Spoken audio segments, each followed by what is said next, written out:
A pleasant day to everyone, especially to our instructor in this subject, no other than Dr. Maida Kadtong. I am Miss Regeline Dumdum and I am your discussant for today. So the topic that was assigned to me was the motivation. So later on, we're going to tackle about the true meaning of motivation, its importance, some of its classifications, and theories. So now let us start with the question, what is motivation? Okay. So when we say motivation, it is described as a state that energizes, directs, and sustains behavior. It also involves goals and requires activity. So in a classroom, motivation drives many behaviors and we need to understand the importance of it in an educational environment. It is also a state that can maintain students' attention and behavior as well as provides with more energy needed to lead tasks to completion.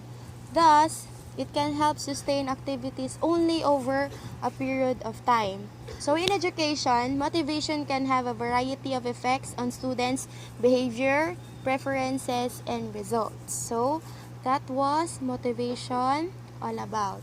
So next is, what is the importance of motivation?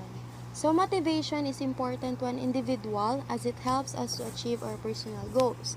It will also help us in self-development. Okay. So we really need to know the importance of motivation because it allows us to change our behavior, develop our competencies.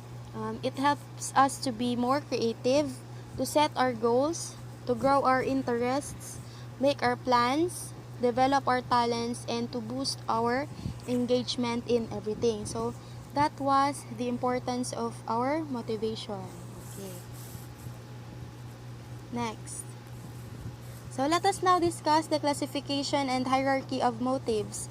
So Maslow's hierarchy of needs is a theory of motivation which states that 5 categories of human needs dictate an individual's behavior. So those needs are physiological needs, safety needs, love and belonging needs, esteem needs, and the last one is the self-actualization needs.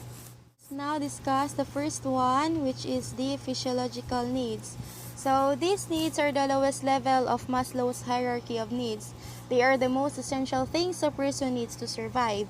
So these include the need for shelter, water, food, warmth, rest, and health. So a person's motivation at this level derives from their instinct to survive. Once these lower level needs have been met, people can move on to the next level of needs. So let's proceed to the second one, which is the safety needs. Okay. So this is the second level of Maslow's hierarchy of needs, consists of course, the safety needs. Safety or security needs relate to a person's need to feel safe and secure in their life and surroundings. Okay. It is a desire for freedom from illness or danger and for a secure, familiar, and predictable environment. So motivations come from the need for law. We have that law. We have the order and protection from these unpredictable and dangerous conditions. So let us now proceed to the third one, which is the love and belonging needs. Okay. This is the third level of Maslow's hierarchy of motivation. So, as humans are social creatures that crave interaction with others. So, this level of the hierarchy of outlines is the need for friendship, intimacy, family, and love. So, as humans have the need to give and receive love, of course, to feel like they belong in a group. A great significance of social needs of love, affection, and belongingness is sound mental health. So, an individual can overcome loneliness and feel more joyful. So, having strong connections or bonding with others also supports in satisfying other needs. So, that was love and belonging needs all about. So, the fourth one is the esteem needs. So, what do we mean by this? So this is the fourth level of Maslow's hierarchy of needs. And these are related to a person's need to gain recognition, status, and feel respected. Okay. Once someone has fulfilled their love and belonging needs, of course, they seek to fulfill their esteem needs. For example, participation in professional activities, academic accomplishments, athletic or team participation, and personal hobbies can all play a role in fulfilling the esteem needs. So this time, people need to sense that they are valued and by others and feel that they are making a contribution to the world. So that was esteem needs all about. And the fifth one is of course, the self-actualization needs. So what do we mean by this? So self-actualization relates to the realization of an individual's full potential. Okay. At this level, people strive to become the best that they possibly can be. Self-actualized people accept themselves as they are, of course. They also don't do self-actualized people who fully accept themselves, but they also embrace other people for who they are. And that's the 5 hierarchy of needs by. Move on to the next one, which is the motivational cycle. So what do we mean by this? So it is a transition of states within an organism that propels the organism toward the satisfaction of a particular need, where motivation itself is considered a hypothesized state. So there is a saying that psychologists use the concept of need to describe the motivational properties of behavior. So the state of motivation is further comprised of 4 different states which takes place in an organism to drive him towards each action. So each action is first initiated because of a particular need. So the need drives the person into taking actions. So the positive results caused due to the actions further acts as incentive, motivating a person towards the goal.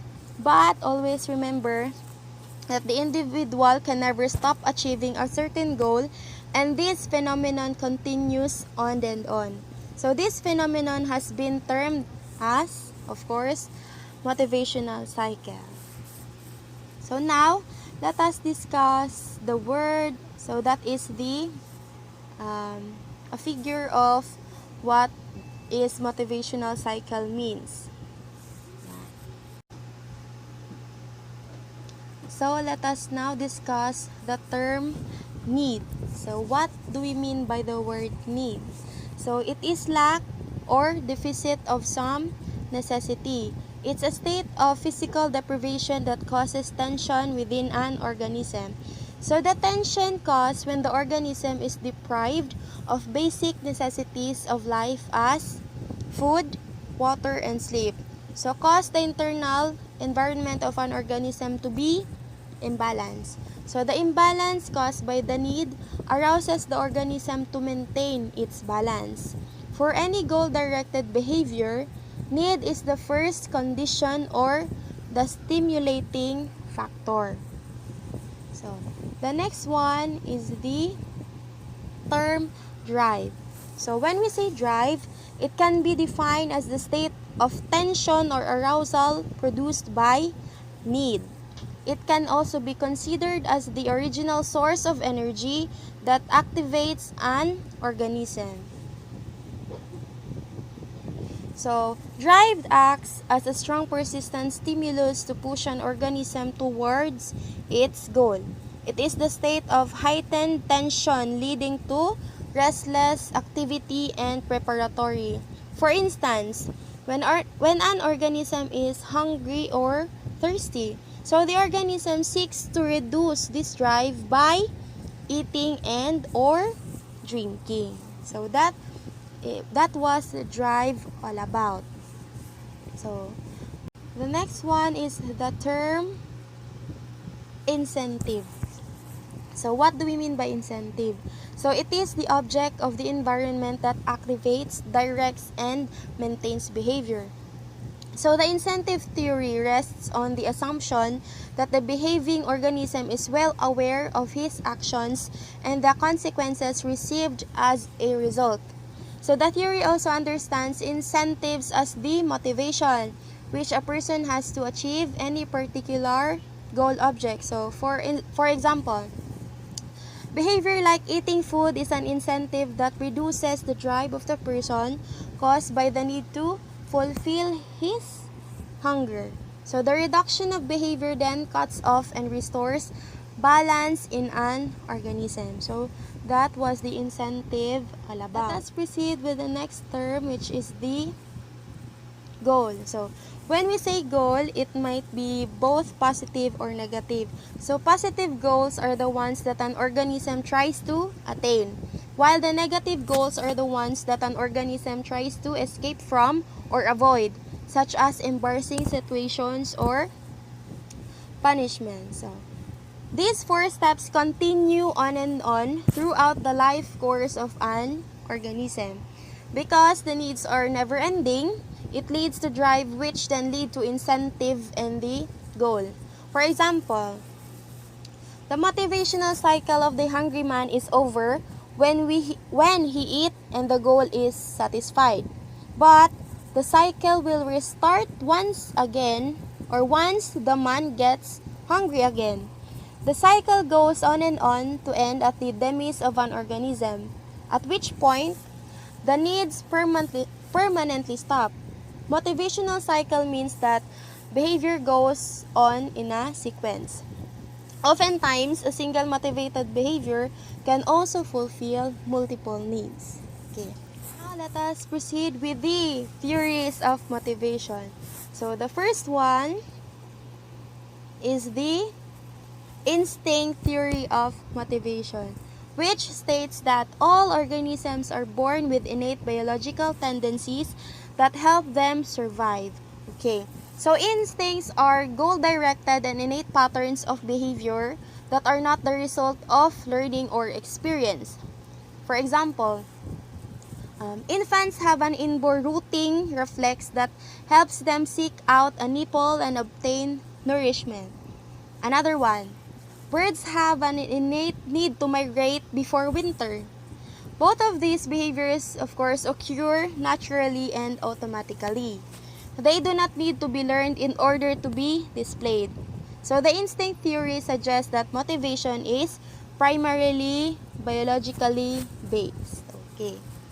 Second one is the drive reduction theory of motivation. So based on this idea, Clark Hall suggested that all motivation arises as a result of these biological needs. So what are these biological needs? These are the thirst, hunger, warmth, and others. So in order to reduce this state of tension, humans and animals seek out ways to fulfill these biological needs. So example, we get a drink when we are thirsty. We eat when we are hungry. We turn up the thermostat when we are cold. So, and it was proved that humans and animals will then repeat any behavior that reduces this drive. So, repeated. Let's now proceed to the third one, which is the incentive theory of motivation. So, the incentive theory proposes that people are pulled towards behaviors that leads to rewards and pushed away from actions that might lead to negative consequences. So we can probably think of many different situations where our behavior was directly influenced by the promise of a reward or punishment. So for example, we studied for an exam in order for us to get a good grade. So another one, ran a marathon in order to receive recognition, or took a new position at work in order to get raised. So all of these actions were influenced by an incentive to gain something in return for our efforts. Okay. And that would be the end of my report. Thank you for listening, and I hope that you've got some learnings from it. Again, I am Miss Rogeline Dumdum, and that would be all. Thank you and God bless us all.